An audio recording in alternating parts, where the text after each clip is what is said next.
Good morning, everyone, and thank you for joining us again for another Saturday morning snippets.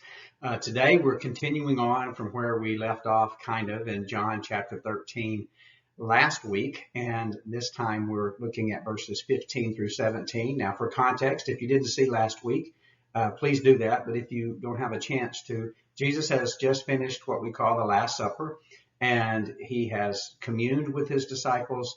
He has washed their feet, and now he sits down with them again and has this discussion with them that should really solidify direction for us. So let's read. Jesus speaking, "For I have given you an example that you should also do just as I have done to you. Truly, truly, I say to you, a servant is not greater than his master, nor is a messenger greater than the one who sent him. If you know these things, blessed are you if you do them."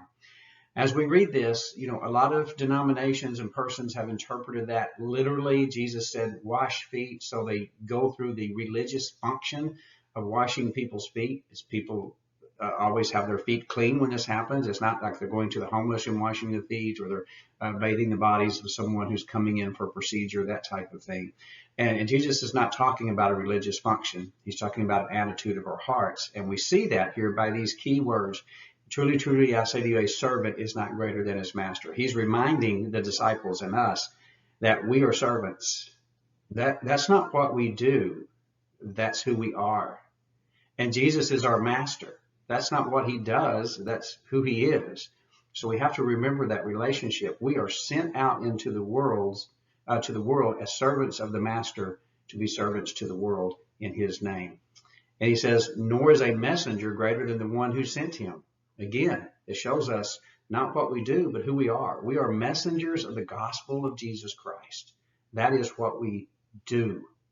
That is who we are. That's why we are to consistently do it. So if we don't just do it as a religious function, although we remind ourselves and we practice and study for it, we do it because it's who we are. We are messengers. We are servants to a king, and we are messengers of the one who has sent us out with the message.